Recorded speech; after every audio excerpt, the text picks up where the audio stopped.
As a small child growing up in the 1980s and early 1990s, pretty much all of my heroes outside my own family were professional wrestlers. These were men who I admired, men I wanted to emulate, indestructible warriors, who stood for what was good and right in the world. It was a simpler time. My main point that I want to get at here is that wrestling was a deadly serious enterprise for me. I was that mark. I really cared about the wins and losses of my favorites. I remember calling the WCW hotline as a child to leave a message for Sting, who was my undisputed favorite at the time, and just stammering for 45 seconds about how I hope he beats up Paulie dangerously. I hope that audio still exists somewhere. Anyway, thanks for the $5 for that 60-second call, Mom. As a child, it never would have crossed my young mind that one could be anything but utterly worshipful and reverent for the sport of professional wrestling. The sport of kings. God's sport. Nowadays, of course, covering wrestling is an enormous industry, as an entire universe of blogs, YouTube channels, newsletters, and podcasts have sprung up and thrived in the internet age. Even the mainstream outlets that cover wrestling generally do so with a tone of interest and respect, and generally do a decent job of explaining what's going on to non-fans. It's a far cry from the kind of snooty elitism probably every wrestling fan in the world has encountered when they tell a non-fan that they enjoy professional wrestling. But it got me to wondering,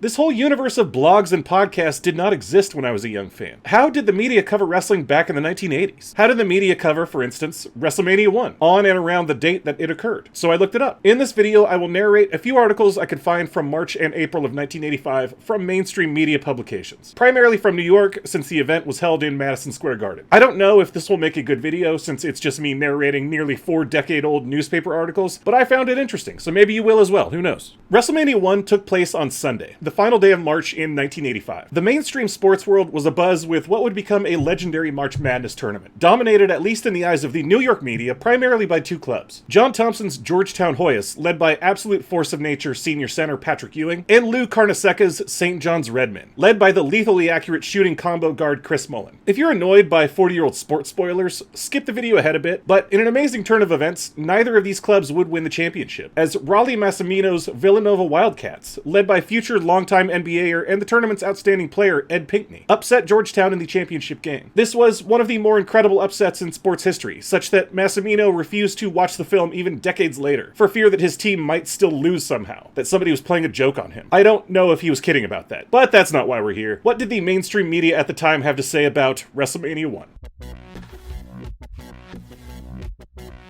Can Mr. T overshadow the NCAAs? Almost obscured by the NCAA basketball tournament, spring training, the professional bowling tour, and the US Football League has been what could be the greatest wrestling extravaganza of all time. The extravaganza is called Wrestlemania, and it will be held Sunday at Madison Square Garden in New York. You can see it locally at Park Center on closed circuit TV. Now, there are no guarantees that Wrestlemania will be the greatest wrestling extravaganza of all time. Wrestling's past has been nothing if not full of extravaganzas. Among them, the one in which the Crusher threw dog bones at Mad Dog Vachon, who at that moment was engaged in the ring. And who can forget the extravaganza in which Pampiro Firpo, the wild bull of the Pampas, grabbed the ringside microphone after a victory and uttered the following words: I am me, I am Pampiro Firpo! Oh yeah! It was even better in person. But never in the history of professional wrestling has there been a card with as much potential as WrestleMania. The card is so big that the New York firm of Bozell and Jacobs Public Relations has been hired to spread the word. Their job has not been easy. Rare is the wrestling match that will entice grown men and women to pay $20 or $30 to stare at an often fuzzy screen. About 12 years ago, a dumb guy I know paid good money to watch a closed-circuit match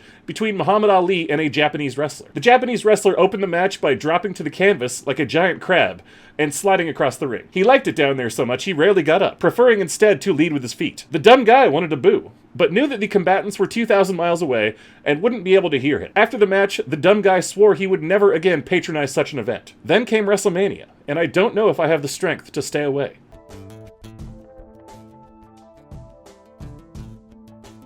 Hulk the Beast and more.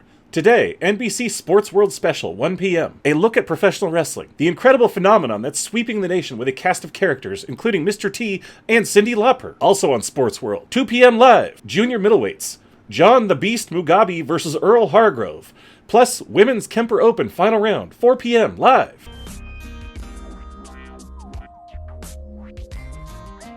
WrestleMania can beat 3 count. Professional wrestling is not for everyone. Only the truly cultured can appreciate the body slam, the heart punch, or the Texas Death Match. But now thousands more will get a chance. Wrestlemania, quote-unquote, which is to take place Sunday at 1 p.m. in Madison Square Garden, is an extravaganza that will go out via closed-circuit TV to a potential million viewers across the country. This includes 15,000 at the Hollywood Sportatorium, who will pay up to $12 a ticket to hoot and holler. It is wrestling's biggest spectacle, featuring stars like Mr. T, who will make his pro wrestling debut, Muhammad Ali, who will referee, Cyndi Lauper, who manages a female wrestler, and of course, all of wrestling's biggest names. The promoters are excited. They say the show will bring hordes of wrestling fans out of the closet, quote-unquote. This is good for some, but not others. Certain people prefer wrestling fans in a closet. Perhaps they just don't understand the sport. Actually, pro wrestling is simple. There are the good guys who are big, nasty, brutal, and savage. And there are the bad guys who are big, nasty, brutal, and savage, and carry foreign objects, like a garden rake. The rules are also simple. You must do what the referee says, unless your partner is holding him upside down with a boot in his mouth, in which case you can do pretty much anything you want. The object is to pin the opponent to the canvas while the referee counts to 3. First, you must bring the opponent down, which you can do as he steps into the ring, throw him on his head, or as he bounces off the ropes, catch him, throw him on his head, or as he tries to escape. Tackle him, lift him, throw him on his head. No special attire is needed for wrestling. Many wear only boots and shorts. You don't even need the shorts, although most wrestlers prefer them in an air-conditioned arena. Simple, no? Yet wrestling remains controversial. Many people are convinced it is completely phony. An ABC TV show, 2020, recently ran an expose, quote-unquote, of the sport, showing how falls and drops can be staged to fix the matches. At one point, the reporter approached a wrestler and asked him to admit the whole thing was fake. The wrestler socked the reporter in the ear and watched him crumple to the floor. "How's that for fake?" the wrestler asked. Many people do not understand this type of logic, though I find it crystal clear myself. But what else does wrestling offer? I spoke to a Mr. Danny Jones at the World Wrestling Federation, which sponsors Sunday's big event. Wrestling, he said, has something for everyone. Human drama, for example. Consider the case of Andre the Giant, a massive 7'6" wrestler with a frightening face and long frizzy hair. Last month, Andre was knocked unconscious, and a wrestler named Big John Studd cut off his hair with scissors. When Andre awoke and realized what had happened, he got very mad, and understandably so, since it's hard to find hats in his size. Perhaps Big John hoped to sap his opponent's strength, as Delilah did to Samson. But alas, all the haircut did for Andre the Giant was make it more difficult to get seated in a restaurant. To make matters worse, Big John now carries a plastic baggie full of Andre's hair wherever he goes. Andre wants to kill Big John. They meet Sunday. You don't get drama like this at the barbershop. Or maybe you're an animal lover, suggests Jones. Wrestlemania has something for you too. He refers to a wrestler named the Junkyard Dog, who enters the ring with a leash and a collar around his neck. No one knows much about him, except that he can't be trusted on your rug. The Junkyard Dog is a bad guy, which means he can fight with foreign objects, such as a rubber bone or a pooper scooper. He is mean and ugly, Jones says. Still, the biggest activity at Wrestlemania, as it is at all wrestling matches, will be trying to guess what hell is going to break loose next. Can Mr. T wrestle? Will they hurt him or simply drop him on his head? Will Cyndi Lauper enter the ring only to have Big John Studd cut off all 4 shades of her hair? Perhaps Muhammad Ali will rip off his referee suit and proclaim himself the greatest wrestler ever, and then retire, just as the Junkyard Dog bites his leg, proving that a boxing career can lead not only to possible brain damage, but rabies too. That is all possible, says Jones. Yes, sirree. That is the wonder of wrestling. You never know. In fact, about the only thing you can be sure of with WrestleMania is WrestleMania 2, and WrestleMania 3, 4, and 5, as long as they can keep selling suckers those $12 tickets. After all, 3 seconds aren't the only thing they count in this racket. On the eve of pro wrestling's Tournament of Bozos parade at the Garden, let me just say that if pro wrestling were a place, it would be Times Square. If Mr. T can get to be a star in this country, I've got to start shopping for another. Hulk Hogan is a tough guy. He's another wrestler who knocked down a talk show host. If Hogan ever ran into someone really tough, like my cousin Antone, for instance, he'd lock himself in a men's room. I won't be completely fulfilled until I see Vince McMahon, the big shot pro wrestling promoter, driving a gypsy cab for a living. TV host blasts Hulk. I could have been killed. Talk show host Richard Belzer, recovering from a headlock that left him unconscious and bleeding on live nationwide TV, yesterday called super grappler Hulk Hogan vicious and sickening, after a televised wrestling demonstration nearly turned into a tragedy Wednesday night. The back of Belzer's head was cut open when he fell to the floor, and he was taken to Mount Sinai Hospital, where it took 9 stitches to close the wound. I could have been killed, said Belzer, who is 6'1" and weighs 148 pounds. Hogan is 6'7" and tips the scales at 310 pounds. The bizarre incident occurred during Belzer's Hot Properties program that is broadcast across the country from New York over Lifeline Cable. Hogan and Mr. T of TV's The A-Team were guests promoting Sunday's big wrestling exhibition at Madison Square Garden. In the past, the Hulk has taken violent exception when people refer to the wrestling game as phony. Before the show, Hogan had been very nice, Belzer told the People page. So when he came out, I paid little attention to the persona of the wrestler that he portrayed. He was in character. He's a terrific actor, frankly. He said that he would show me a hold, and we got up. I did it with trust. I had no idea he would apply such pressure that it would cut off my breathing. I blacked out, fell to the floor, and hit my head. When I woke up, I noticed a puddle of blood and realized it was mine. Sam Mattingly, publicist for the show who was present, said that Hogan had accused Belzer of being cocky before the nearly deadly demonstration. She added that Mr. T... Sam Mattingly, not Sean Mattingly. Sam Mattingly. She added that Mr. T also appeared angry and that Hogan had whispered to T, "I'm going to make him squeal." Mr. T, according to Mattingly, turned to the audience and said, "We're going to make a pipsqueak sandwich." That's awesome. Belzer's arms dropped to his side, said Mattingly. Hulk let him go, and that's when his head hit the floor. There was blood all over the place. Police and an ambulance were quickly called. The show, which had about 10 minutes to go, proceeded with producer John Gilroy at the helm. "Hey man, I didn't think I was holding him that strong," Mattingly quoted Hogan. "I guess the little guy is not in shape." He didn't give me a sign. But at no time did Hogan or Mr. T offer apologies. "It was vicious and sickening," said Belzer. "The thing that compounds it is that there was no remorse. This was no accident." Belzer said he would put a rerun on last night and would hope to be back on the show by Monday. In the meantime, he expected to talk with his lawyer. Titan Sports in Connecticut, which manages Hogan, offered, quote-unquote, no comment.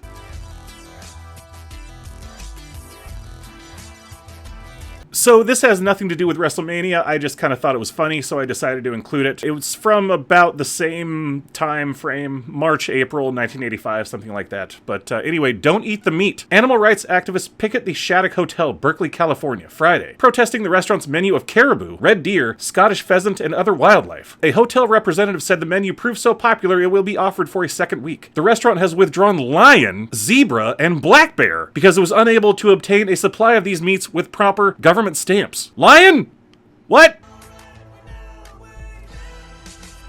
All of a sudden, it's chic to cheer chokeholds and headlocks. So first, I would like to draw y'all's attention to this artwork. I think most of it's pretty good. Hulk Hogan, I guess if you squint and are mostly blind and are an alien and have never seen a human face that could look like Hulk Hogan, to me it looks like somebody who's trying to draw Machete, but there you have it. With rock music as an anthem and such hard-to-ignore personalities as Cyndi Lauper, Hulk Hogan, and Mr. T as barkers, professional wrestling is becoming the great new American tent show. Like the good tent shows of old, wrestling offers a little something for everyone. As a Carney Barker might say, it will amaze and thrill you. Wrestling today is a show that thrives on television, both syndicated and cable, using the gaudy trappings of the rock culture and the heroics and villainous behavior of comic book characters. A CBS Saturday morning cartoon show featuring the animated figures of Sergeant Slaughter and the Iron Sheik, who is presented as a very bad guy from Tehran, is already in the works. And dolls that bend and twist, made in the likeness of well-known wrestlers, will be available next month. If you still don't think it's a big deal, consider this. Andy Warhol is not an uncommon sight at ringside in Madison Square Garden. The word now is chic, wrestling chic. All of a sudden, it's chic and hip to watch wrestling. Mark Braff, manager of publicity for cable's USA Network, told the Associated Press. It's never been that way before. How long it will last, we don't know, but obviously we want it to last as long as we can. Perhaps as evidence of this, the celebrities who are lined up for today's national closed-circuit wrestling show of shows, billed as Wrestlemania, reads like a reunion guest list for people who have been featured on Entertainment Tonight. In fact, two of the principals in the tag team event, World Wrestling Federation champion Hulk Hogan, once a rock band bass guitarist, and television character Mr. T, were co-hosts on last night's Saturday Night Live show. In St. Louis, Wrestlemania, which is being accompanied by all the hype that one might expect for predictions of the disappearance of the sun, will be shown at 1 p.m. at Kiel Auditorium, with tickets selling from $7 to $10. There are claims of more than 1 million seats available nationwide in 200 or more closed-circuit cities, although other reports say that 40 markets, including Kansas City and Minneapolis, have canceled because of anemic sales. Though tickets were selling briskly in New York, as of midweek in St. Louis, WrestleMania remained just that, mostly mania and scant sales. Larry Matisek, the local representative for the promoter Titan Sports, said only 1,500 tickets had been sold by Thursday night. Promoters will be happy if 3,000 people show up, well below the figure that had been projected for the 10,500-seat auditorium. However, the Cube cable systems are making WrestleMania available at an extra charge to customers in 19 St. Louis area communities. Response to the show has been good, said Larry Hart, program manager. Wrestling's growing appeal, mostly among the young, has gone far beyond its longtime strongholds in such gloomy backwater auditoriums as the old Marigold Arena in Chicago and the old Memorial Hall in Columbus, Ohio. And there have been reams of articles attempting to explain what's going on. Everyone from the New York Times to the Village Voice, from Newsweek to Advertising Age, has had a look at what is being described as wrestling's big resurgence. Not since the days of Gorgeous George had professional wrestling attracted so much attention. The big reason WrestleMania has captured the fancy of radio, television, newspapers, magazines, and all the ships at sea is the grudge match between good guys Hulk Hogan and Mr. T against Rowdy Roddy Piper, a well-known bad guy who has a reputation for racial and ethnic slurs, and Paul Mr. Wonderful Orndorff. They are battling it out because of abuses directed at rock princess Cyndi Lauper and Mr. T by that nasty Mr. Piper, and because Piper and Orndorff say they hate rock music. So you can see there is a lot at stake here. Naturally, it is being called the war to settle the score. The good guys will be managed by Jimmy Superfly Snuka, another major wrestling attraction, with the evil corner being similarly served by Cowboy Bob Orton. It is not far-fetched to suggest that Snuka and Orton will find it difficult to remain non-combatants. It would be news if they did. Meanwhile, Liberace, Muhammad Ali, and Billy Martin will be among the guest officials, a list that reads like a Miller Lite ad. The piano player from Milwaukee will serve as timekeeper, the three-time heavyweight champ as referee, and Martin, the one-time baseball manager and player, known himself as a mix-it-up sort of guy, as ring announcer. Earlier, there were reports that ex-football player O.J. Simpson would be the referee and actor Dan Aykroyd the timekeeper. But things change rapidly in the world of pro wrestling. The card today will also include matches, or exhibitions if you will, between Lauper's wrestler, former champ Wendy Richter, and the current women's champion, Leilani Kai, who wrested the crown away from Richter. Kai is managed by the fabulous Moolah, who was champion for 27 years until her defeat at the hands of, you've guessed it, Wendy Richter. Wrestling has a wonderful symmetry to it. Andre the Giant, all 7'5", 460 pounds of him, will go against Big John Studd in a $15,000 slam match. The first wrestler to slam the other wins the money. There will also be appearances by those incredible baddies, Nikolai Volkov and the Iron Sheik, Brutus Beefcake, Greg the Hammer Valentine, Ricky Steamboat, King Kong Bundy, and the ever-popular Junkyard Dog. WrestleMania promises to be the closed-circuit TV sports entertainment spectacular of all time, claimed the World Wrestling Federation.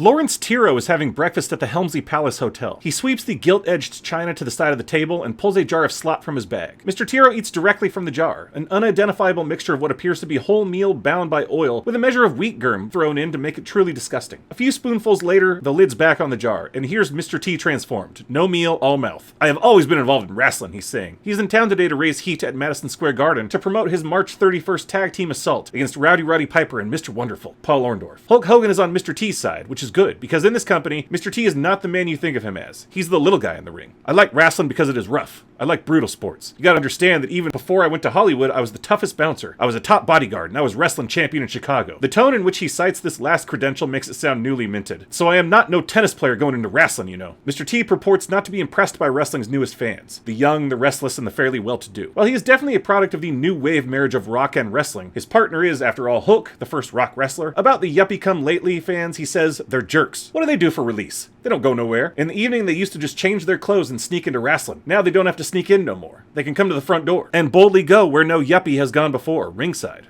Oh well. Mr. T says his venom is building toward Rowdy Roddy Piper on a very primal level. T has been in training and missing my cookies, my ice cream, my donuts. For this, Piper will pay. Meanwhile, he has nothing but good to say about Hulk. He taught me how to build up my muscle. I taught him how to get dirty. He compliments me. I compliment him. We compliment each other. They also compliment each other. Oh, they certainly do, ad nauseum at the press conference at the Garden. In the midst of swilling praise at each other, one fact becomes startlingly apparent. The Hulk, the laid-back boy from Venice, California, can out-talk T. And on several occasions, when T blows an answer, he has to. For instance, Mr. T doesn't get it when a reporter questions his wrestling credentials, and goes on about this and that and whatnot until Hulk steps in to throw a verbal punch. My man T is as good as anybody, Hulk bellows, at taking a cheap shot or throwing a sucker punch. So much for honor. Next, it's down in the bowels of the Garden to raise heat between matches for that big match to come. WrestleMania, with Muhammad Ali refereeing and Billy Martin announcing and Liberace keeping time. Rowdy Roddy Piper is out there in the ring, working the crowd to its feet, while all the other wrestlers on the card huddle backstage to peek through the black curtain, which separates them from the geeks. They look so cute from the back. A chorus line of massive rumps swathed in spandex. Offstage, or should one say, out of the ring, mortal enemies kibitz in the hallways, and one presumes share tubes of Ben Gay in the dressing rooms. They lumber about, tugging at the shoulder straps of their one-piece suits, or yanking at the waists of their trunks, snapping gum and gossiping. Backstage, certain wrestlers actually do resemble their ring persona. Piper, for instance, tells dirty jokes, and Mr. Wonderful is never not bodybuilding, or shaking his blunt cut into shape. Hulk, too, is Hulk-like, planting himself with his legs akimbo, his hands on his hips, so tall, 6'7", and so big, 310 pounds. His friends call him Hulkster, discovered, as was Mr. T, by Sylvester Stallone. Hulk was a boy who grew up in the sun, and then grew to the point where his career aspirations had to be limited to appearing in Rocky sequels and professional wrestling. It's hard for me to explain what it's like to be Hulk, he says, relaxed, gentlemanly, a wry twist to his smile. To be world champion, to be #1 wrestler, and more importantly, #1 draw. You can't just be a big dumb wrestler. You gotta be able to walk, to talk. You have to have something visual so that when people see you, they freak out. Plus, you have to be smart. He likes it that wrestling has gone rock. He is Cyndi Lauper's personal champion, Hogan, and bodyguard when needed. He loves the theatrics, but as he points out, there is one big difference between him and just any old rock star. I can wrestle, he says with a smile meant to underline the irony in his voice. I am the best at both things, at wrestling and theatricality. When I go out there and shake my hair and pose and flex my muscles, you hear people scream and yell. 20,000 people yell when I flex my arm. So what if he's referred to on the circuit as monster? He doesn't feel like an oddity, and he doesn't like to be called one. First off, I know what the word monster means, but I don't know what oddity means, he says, looking not precisely mad, but definitely bothered. I take monster as a compliment. It doesn't mean something ugly to me. It means I can't be stopped. It means even other wrestlers can't believe how big I am, he says, getting it across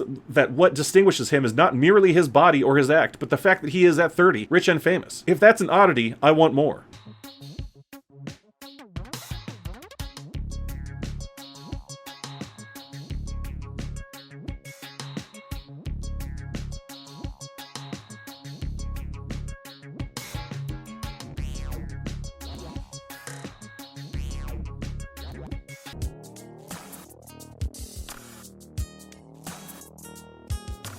Along with the rising popularity of professional wrestling in America today, the question of is it fake or is it real is being asked. First, look at the newfound popularity. The television show 2020 dedicated a 20-minute segment to that question, revealing different techniques to make the moves look more real than they really are. ABC News spent time on the mass-marketed and advertised Wrestlemania, created by the World Wrestling Federation, along with public relations, advertising, and marketing firms. Music television, MTV, even broadcast the war to settle the score between several good guys and bad guys in wrestling. The WWF has taken a 22-year-old organization and made it into one of the hottest attractions on television today. It's quite possible that if WrestleMania had been broadcast on network television Sunday, it would have matched or even beaten the number of viewers who will watch the Villanova-Georgetown NCAA Championship basketball game tonight. Why then, if these 200 to 400 pound men are stomping their feet on the mat in order to sound as if they are kicking each other in the head, is the sport taking off in popularity? Why don't people care if some of the ridiculous things they watch on primetime television are real or not, and they care if wrestling is? How many arguments do you get into about whether or not it's possible for Knight Rider's car to drive itself or jump over a river without a ramp? Now the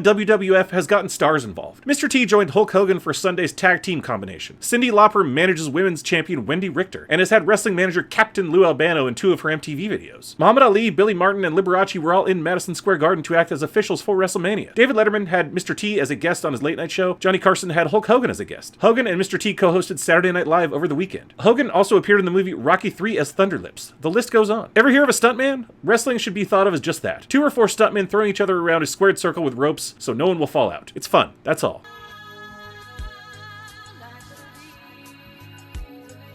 A once-in-a-lifetime match. As a great wrestling fan, I was extremely upset about not getting to see WrestleMania at the Civic Arena last Sunday. After purchasing a $10 ticket, I saw nothing. I don't care that they refunded the money. What about the match? This was a once-in-a-lifetime thing, and I missed it because of a faulty satellite dish. I think that if it's possible, a videotape of the match should be shown for a smaller fee. Although it won't make up for not getting to see it live, it would make us wrestling fans happy to see it at all. L. Merchant, Pittsburgh. Editor's note, WTAE-TV will broadcast a videotape of the wrestling match this afternoon at 12:30. Extremely sad. On Sunday, March 31st, a wrestling event was scheduled but never shown. Although the behavior of some of the adults got out of hand, what I found extremely sad was the disappointed looks of little girls and boys who sat in their seats wearing the t-shirts and hats showing their favorite wrestlers. Ron Persky, West Mifflin. A total joke. Don't you feel it's about time that the people who patronize the ridiculous world of professional wrestling see the light? Mr. T was a complete ignoramus on the David Letterman show recently while trying to hype his wrestling match, and Hulk Hogan nearly killed talk show host Richard Belzer while trying to prove what an animal he is, as if proof were needed. These jerks are beginning to get on a real ego trip that is getting out of control. The days of Bruno Sammartino in his prime and Bobo Brazil are gone. These new guys think they have to prove something by beating up and insulting lay people. Wrestling used to be mildly entertaining. Now it's a total joke. Jim Sciuli, Churchill, WrestleMania. On behalf of the 12,000 fans who attended the WrestleMania fiasco at the Civic Arena last Sunday, I would like to applaud the efforts of B94 Radio, WTAE-TV, and the Civic Arena officials for bringing WrestleMania to the public airwaves. Many disappointed fans will be appeased this weekend. And after all, how could Pittsburgh possibly hope to maintain its ranking as most livable city when it missed WrestleMania? Dennis Sullivan, McKees Rocks.